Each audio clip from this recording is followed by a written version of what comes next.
Okay, how are we doing today? Welcome to the Last Sip Society. This is episode 11, and I'm here with Tracy, i.e. Franklin, right? And we're going to be talking about some Edmonds Honor, and we're going to be sipping on some mezcal, specifically some Zoquitlan Funes de Soledad. But at first, I want to introduce my guest. Awesome. Thank you so much for having me. My name's Tracy Franklin. I am the liquid curator for Edmonds Honor, AKA Master Blender, but liquid curator is what I choose.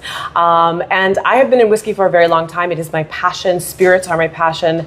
I started out actually though in theater. Oh, really? Yes. Okay. So I've loved theater my whole life, but I actually just was dancing. And when I finally got to my senior year in high school, supposed to go into USC. I was going to study biology to go pre-med. And wait. South Carolina or No. Southern? I'm a Cali girl. Okay. I'm a Cali girl, so I got my poppies on my arm. Okay. So I was going to be a Trojan. I got the folder that came in that's "You are a Trojan." I was like, exciting. But I fell in love with theater. So my senior year, I stopped cheerleading and decided to try something different and realized I love to take people on a journey. Okay. I love telling a story. So my teacher actually also, my high school drama teacher said, you have the thing. Okay. Like you have the light that people are looking for. So if you love this, I actually say you should try. Okay. And because of that, I talked to my parents. My mother was devastated. Really? Devastated. I mean, she wanted me to make money and be stable. I understand that completely. Like moms do. But my dad, who was an artist but had to go into the military to take care of his family, he was thrilled. And so they allowed me to stay home for a year. I did community college to figure out what does it look like to change to a theater degree, and ended up at Cal State Fullerton. They have a fantastic musical theater department, also minored in business.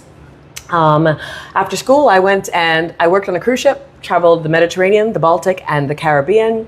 Then I booked a tour with Disney Live and toured all over the world. So we started out in New Zealand, we did Australia, we did Singapore, Malaysia, China, and I actually did the show in numerous languages. Really? Okay. Yes. So the first language that we did was Thai, and Oh, you speak Thai? I do not speak Thai. Okay. But I can sing Winnie the Pooh in Thai. Okay. Because that was like the first, and it just like stuck in my brain. But basically, so it was telling the story of Winnie the Pooh. I was the storyteller, so I would learn the like script and songs in whatever language I was in. So Spanish, Chinese, Japanese. It was crazy. Learned I'm really good at emulating sound, which is proper for a singer. So right.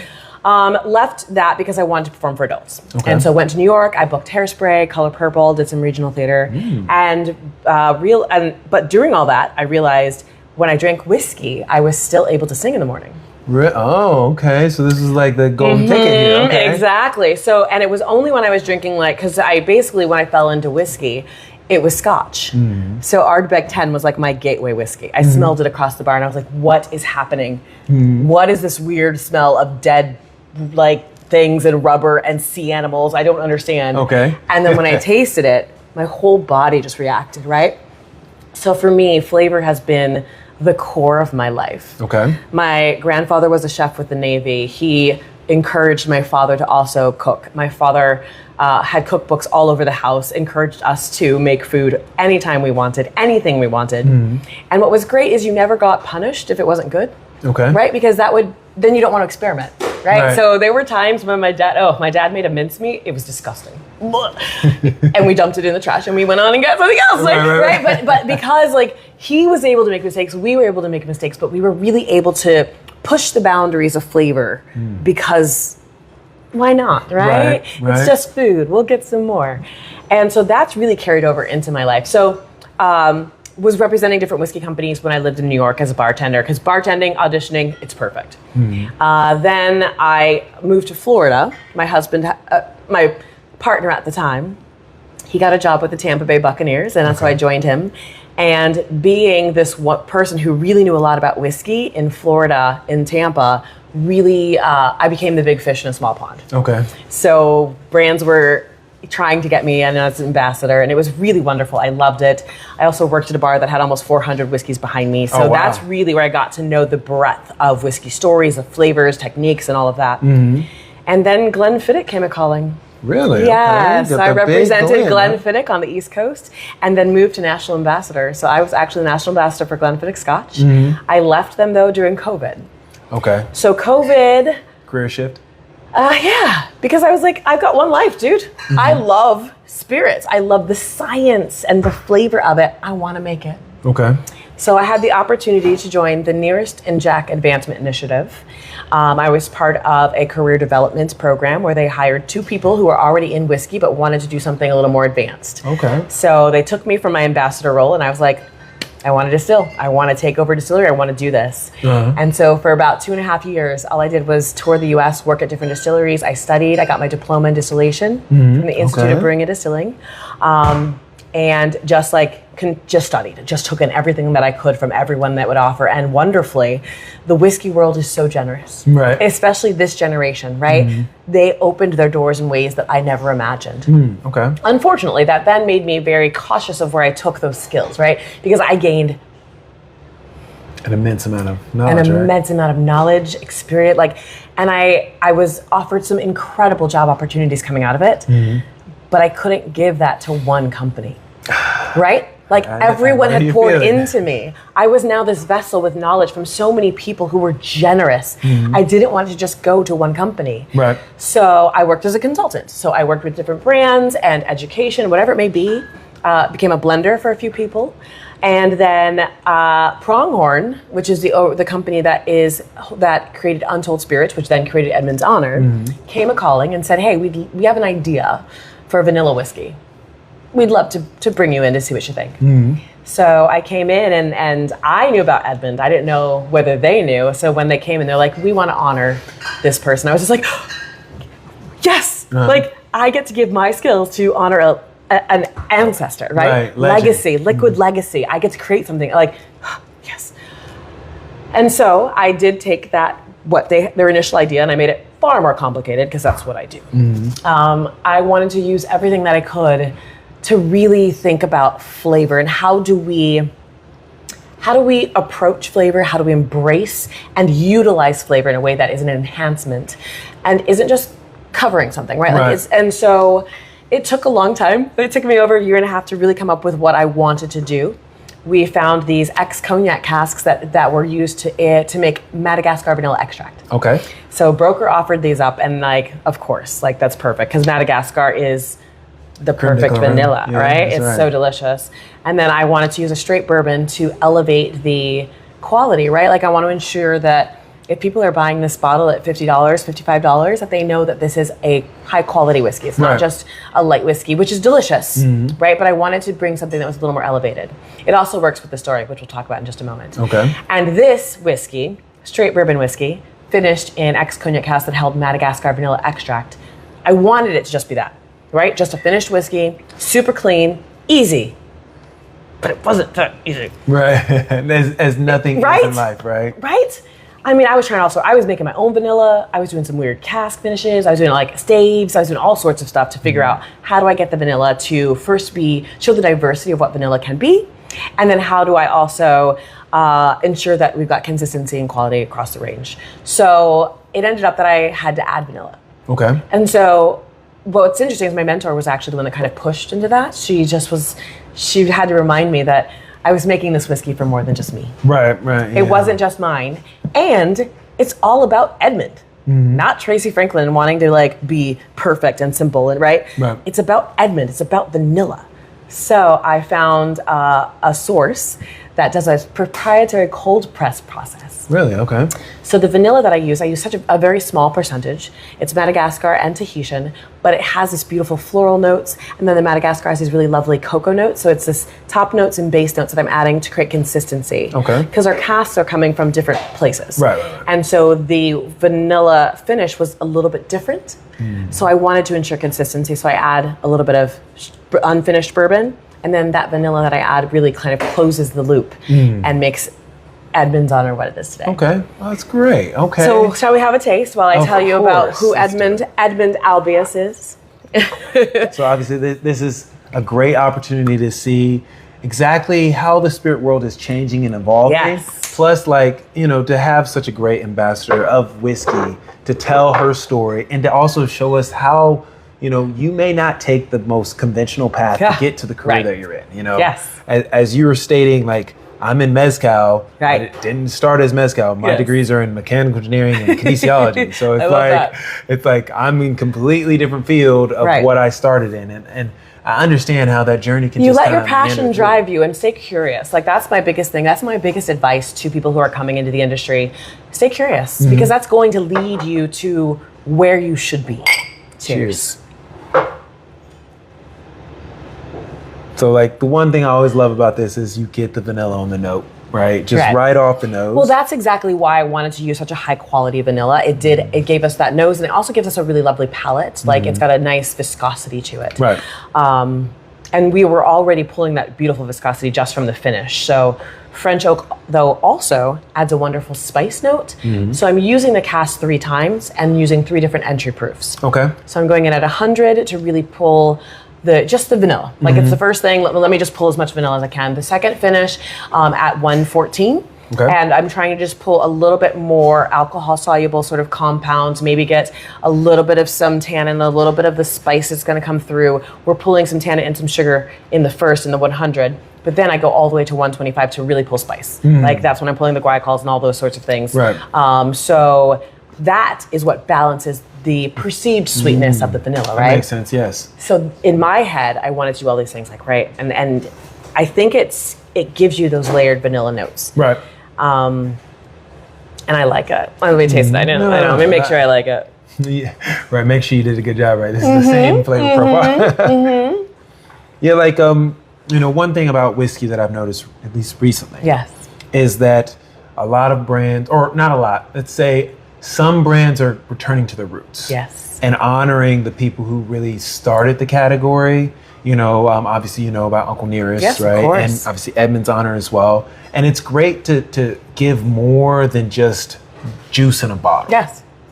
Sometimes it's about the story of the people that led to the juice. Right. That's more important. Or that at least keeps and captivates the audience to continue to support the brand in the future. I hope so, right? I hope that, when people see this, they think, and it is such an easy way to kind of like spread and share this story. So let's talk about Edmund. So Edmund Albius, he was a young botanist who lived on the island, Ile de Bourbon. Ile de Bourbon. Okay. He lived on Bourbon Island. Bourbon Island. So I had to use bourbon, right? So initially when the idea came, it was a light whiskey, and I was just like, but guys, he lived on Bourbon Island. How are we not using bourbon for the Bourbon Island? Right. So Edmund was a young botanist. He was just exploring and discovering how to do botany on the island of Bourbon, which is now Réunion. So he figured out, he took a technique to propagate melons, to pollinate melons, and applied it to this vine that was growing. It would basically blossom for 24 hours, and then those blossoms would die. And it would just die and wasn't creating anything. So he started pollinating those individual flowers. Now, he didn't... Self-pollination. Hand pollination, because they weren't self-pollinated. So what he didn't realize was, because he was just doing his job and trying to figure out, how do we make sure everything blooms and is pollinated and turns into a fruit or a vegetable or an herb or something of that sort. And this one vine, 4 vines had been brought, the other 3 had died. There was 1 vine left. And so he starts playing with the flowers and the blossoms on that vine. But what he didn't know was this was the last vanilla orchid vine that had been brought out of Mexico to this household. And people had been trying for almost 250 years to figure out how to pollinate this orchid. Really? Okay. So Cortez came over and took the vanilla and cocoa out of Mexico and Central America, where it is naturally pollinated by a bee who knows to just punch in that little cap and go and get your yumminess. When you moved that vanilla orchid out of those areas, no insect knew what to do. Right. So it would just blossom for the 24 hours and die. So for 200 years, the only place you could get vanilla was from Mexico. Okay. So it became one of the most expensive spices in the world. So obviously all botanists were trying to figure out, how do we create a technique that is efficient and effective to pollinate the vanilla. So someone had come up with a technique that worked, but it wasn't efficient and it wasn't fully effective. So it wasn't until 1840 that Edmond Albius actually created the technique that was easily taught, that was very effective and very efficient. So once that discovery came about, he taught everyone on the island of Réunion, and then he taught the island of Madagascar. Okay. So Madagascar, exactly. Ah. So within 50 years, Madagascar became the #1 market for vanilla, and he never got that credit. Okay. So I knew this story, and when they said, we're not just making this vanilla whiskey, it happened, and that was the thing. They're like, we are Untold Spirits, this is the company we want to create, and we want to first honor the legacy of Edmond Albius, and Albius being white in Latin, like the flower that he had actually cracked the code to, this vanilla that he cracked the code to.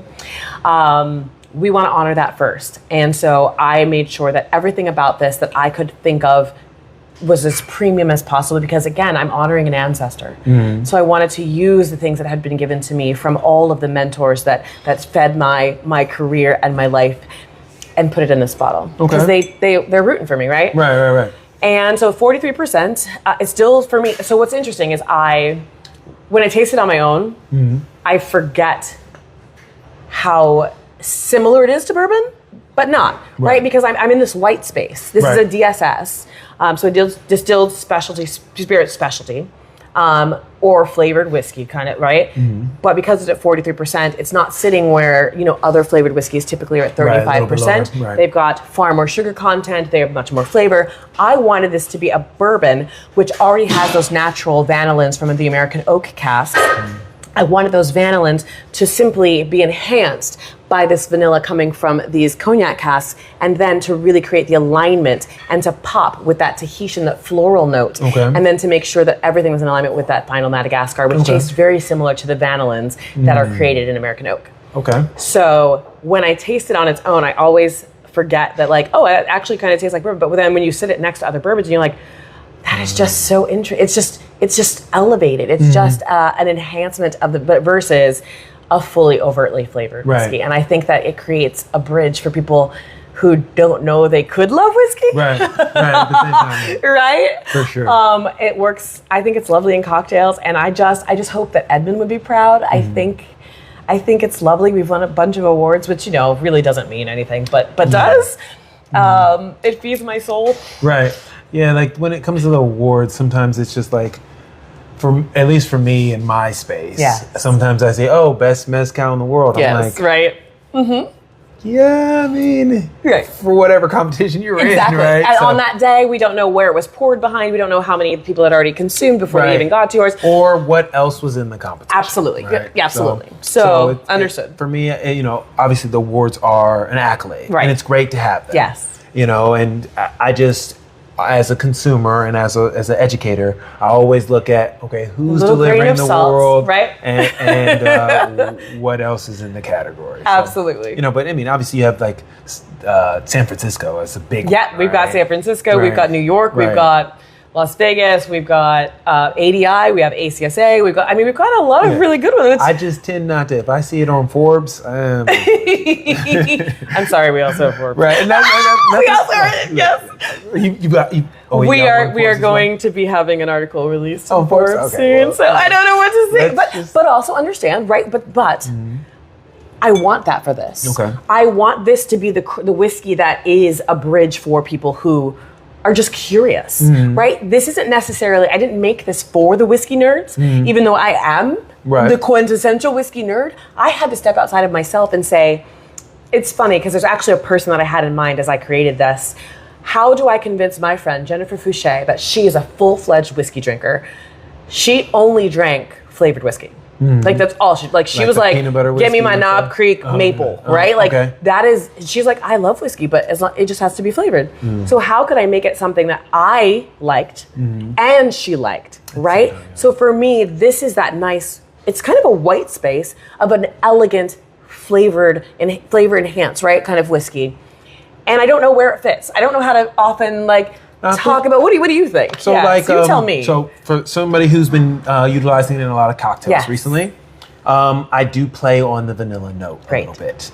And also we've substituted with our old fashioned as well recently as well. Yes. And so you don't really have to add. Well, we use orange aromatic bitters. Great. Okay, right? great. Yep. The reason we don't, it doesn't call for us to add much sugar to it, even though if we're going to, it's going to be Demerara. Great. But because of the flavor and the palatability of the actual whiskey, we've I don't know, but I don't know if your people told you, but we went through 5 cases pretty quickly. What? Yeah, so we're down to like 1 case. No, nobody's told me. I'm so excited. Yeah, so we've definitely been pushing through it. Well, it's definitely has its space. May I and just it say will that be makes on a me cocktail really, menu really in happy. the That makes future. me incredibly happy. Thank you. Well, no, I'm glad that it's not me. It's the consumer who's enjoying it. Right. Because if the consumer doesn't like an old fashioned, they're gonna order. They're gonna be like, yeah, you know it's what? true. Let me get that other thing. Actually, let me get that old fashioned with this instead. And so, absolutely. like, the fact that that we've substituted in certain cocktails and we've added it to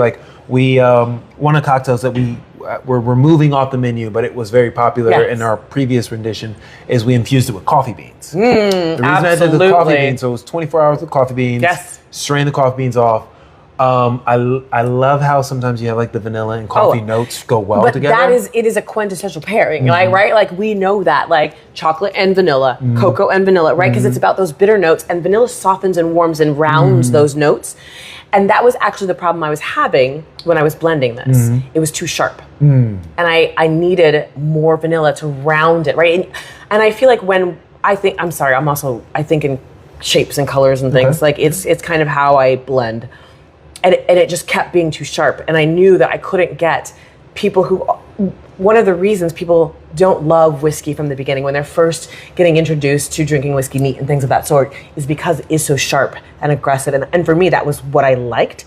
But if you are somebody who's cautious, you want something that's going to be round and kind of embrace you. And I got that, I think, to that point. Right, I agree. I mean, it definitely, to the average consumer, when we tell the story about it, they were like, oh wow, that's what that note was that I was getting there, right? Yeah. Because they assume it's just a bourbon, right? They're not noticing that there's that vanilla aspect in the beginning of it. And I guess, which is crazy, right? Because I don't mean to trick anyone, right? Obviously, but I also wanted that. I wanted people to taste the bourbon and also taste. Well, let me ask you. Yes. Have y'all thought about partnering with a new tequila brand? Because you know how some of the new reposados and the añejos have that hint of the vanilla from the French oak barrels or from the old bourbon cask barrels. This could help with an enhancement on the tequila side as well without having an additive portion to it. So would you say, would the goal then be to give them my cask after I'm done? After you're done, yeah, because what are you going to do with them after? I mean, that actually is a lovely idea. And I have connections in Mexico.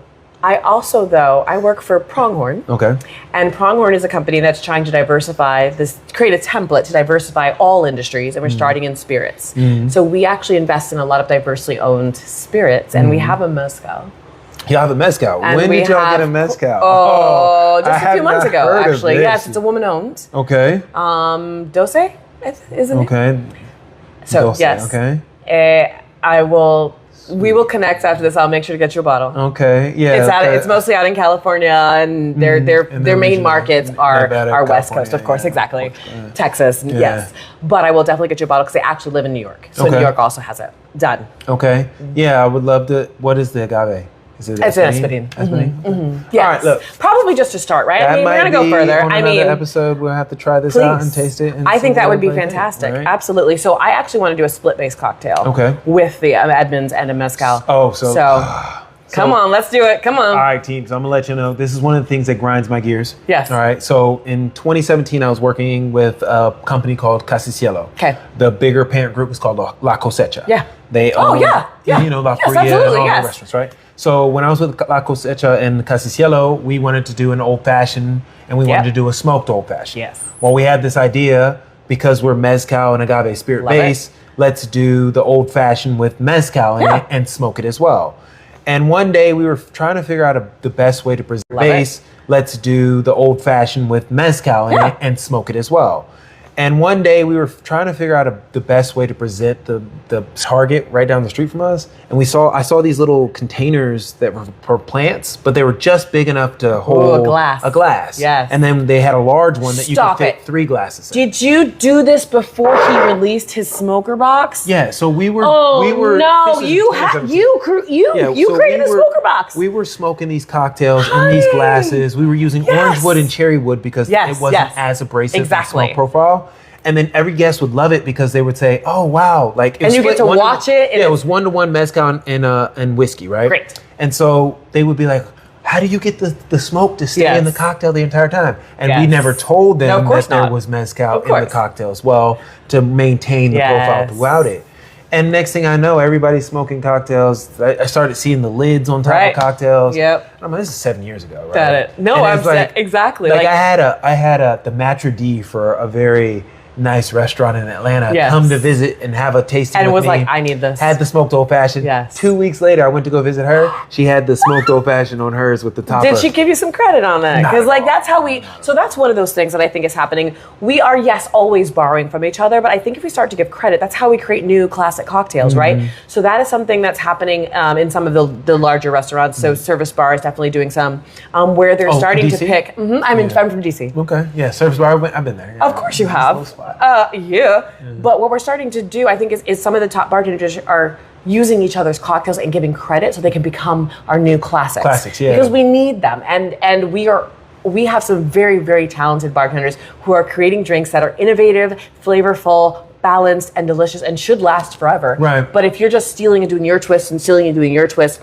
we never create that consistency to become a classic. So yeah, that was one thing. So I had a hot take in a conversation with. Can I throw some of the mezcal just in my whiskey? So just to get a little quick introduction. So we're going to be drinking some Nuestra Soledad. This is actually Zoquitlan. So Zoquitlan is a small little region inside of Oaxaca. Thank you. This is one of my favorites because in Zoqui, some of the fruit and the vegetables that grow in the area give you like more of like black currant. Ooh, notes, love that. Some like dried fruit. Yes. Think like dried plum in there as well. And it has a softer note. And the master mezcalero over there, TOP, is just amazing. So amazing. Thank you. Pop that in there. You know, it wouldn't be called the Last Sip Society without some mezcal, right? I'm game. I love it. I actually just had a tepestate today that took my breath away. You like them on the greener side or on the fruit I side? want that pepper. I want the jalapeno. I want it to be like pringled, like tickly. Right, and I love that. I love it. Yes. Again, remember, my gateway whiskey was Ardbeg 10. Right. So I love the sensory of flavor as well, right? So the fruit is always very lovely, which is why this was hard, because this is so lovely and inviting. I want to be like knocked in the face sometime. See? Yes. You know what? So in Oaxaca, we say dishbe. Dishbe, right? Dishbe is like, it means in rough sense thankfulness. It's a Zapotec word, but it means thankful for like the soil, the earth, the water, the plant, the maestro, the hands, the production, all the way to this moment. So we're thankful for the entirety that led to this. I love that, and I will keep that forever, Deshbe, because my prayer is always just thank you. Because like even for my food, my drinks, my things, it is all gratitude because I am so blessed. Right. So blessed. Yeah, and at the end of the day, it's we don't own these spirits. The people who cultivate and do all that, they're the ones who really care about it. And we're really just the ones who get to enjoy it and spread the love to everybody else in the world. Yes, I mean, I did make that. But. Yeah, well, yes, you did.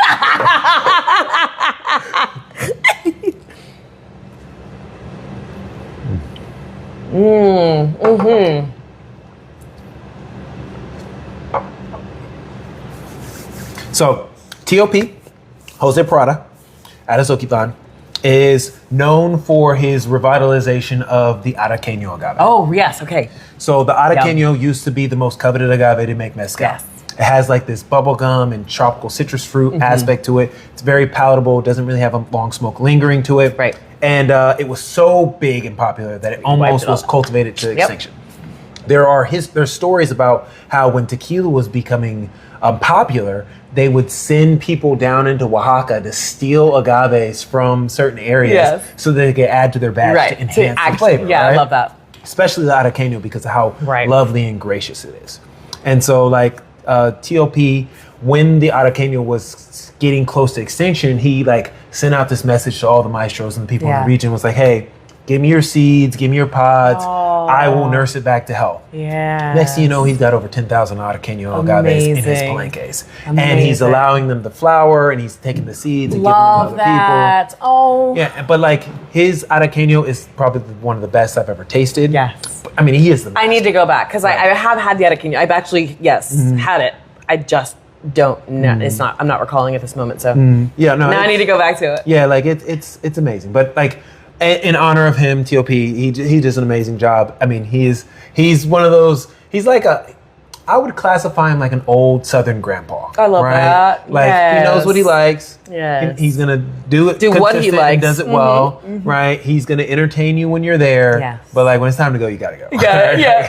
All right, you've been here long enough. I fed you. I drank. I got you drunk. All right, you gotta go. I love that. Awesome. So, yeah. But it reminded me of like my grandpa when I first met him. I was Yes. like, oh wow, like he has this power or essence about him that says like, hey, I'm about the quality of what I do. Yes. But at the same time, like, don't BS me. That's right? great. I very much feel like that is exactly how my grandfather was. He was from Louisiana, and he, like, the way he just demanded his kitchen and the ways that, like, the flavors, like, he always wanted the best ingredients and highest quality. And yeah, there's a pride about work that I sometimes feel like people forget. Oh, because it's not like being prideful in the things you do isn't like, oh, look at me. Yes. It's just I have a certain standard for myself to do the best of what I can do. Exactly. It may not be the best of the best. No. But it's the best that I can do. And if you do that, then your quality of life is just better.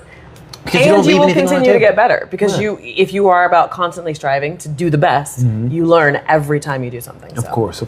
Yes. And that's honestly, I learned so much from Edmonds. I'm actually working on our next whiskey. Really? Okay.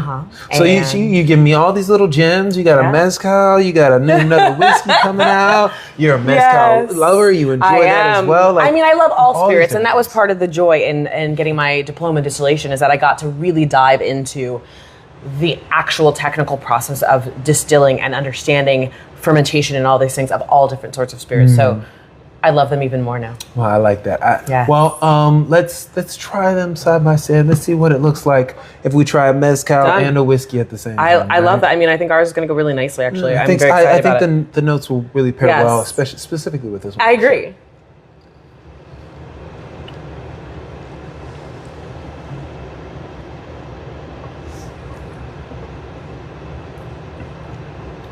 Oh, wow. Oh. Wow. I cheated. Yeah, you see that? I cheated and I kept the one in my mouth. That's what I did the same thing, right? I'm just doing that. You know what? I think she's so good.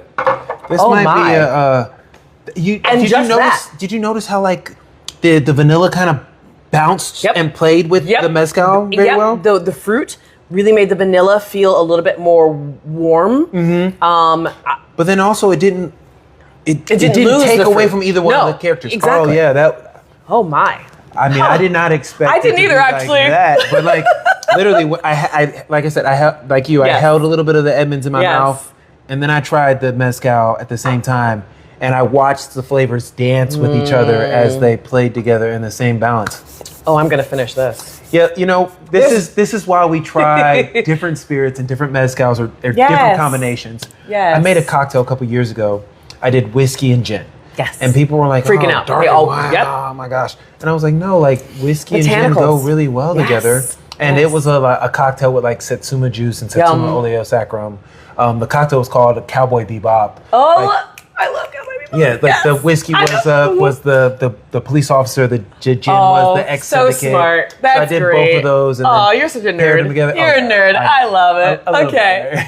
I'm telling you, it was one of my most popular selling cocktails. Incredible. And we were doing this noir series during the time where we were basing our noir movies off the cocktails that we were creating. Okay. So, a lot of research went into it, but like, I mean, I kind of I'm really not mad at this. I might have to change the new menu now. It's it needs very little to become a cocktail. Very little. Like how they have an M&M cut shot? Yeah. The Mezcal Montenegro. Maybe this is something like yeah, because honestly, it's very really good. palatable, and for somebody who would say they're not a mezcal drinker, right? it pulls the vegetation, the vegetal notes in a little bit. But not that this has a ton of them, but I think it just softens it just enough. It polishes everything. Exactly. Yeah. I think we have something here. I mean, this was something that we were just going to do for the episode today, but it's quite lovely. Look, I might have to do some R&D. Okay? Well, we're coming up at the top of the hour. Yes. Is there anything else you want to share with us? I mean, obviously, I'm so happy and gracious to be able to have a little bit of your story, talk about Edmonds Honor, share some mezcal. It's wonderful. I'm so grateful that you invited me to do this. I didn't exactly know what I was walking into, but it's been so much nicer than I expected, and I truly appreciate you and your time. Thank you for having me. If you guys are interested in Edmonds Honor, we have edmondshonor.com. You can actually order. We deliver. Okay. We are in Georgia, New Jersey, New York, Florida, California. I think that's it. DC, Maryland. But I mean, hey, yes. You're always going to grow, right? And growing, absolutely. And remember that this is all about Edmonds. So in every pour, there is a story, right? And so that's one of our tagline is actually a story in every pour, because there's so many untold stories of flavor makers, taste makers that changed the world, and yet we're forgotten. So yay. Yeah, Thanks. I agree with you on that. Yeah. So let's tell those stories. It's all about the history. It is. It's all about the love. I really thank you for sitting down with me, having this short little interview, speaking with me on the Last Sip Society. It's a pleasure is mine. Thank you. And let's enjoy this, the last sip. Dish Bay. Dish Bay. Bye, friends. All right, everybody.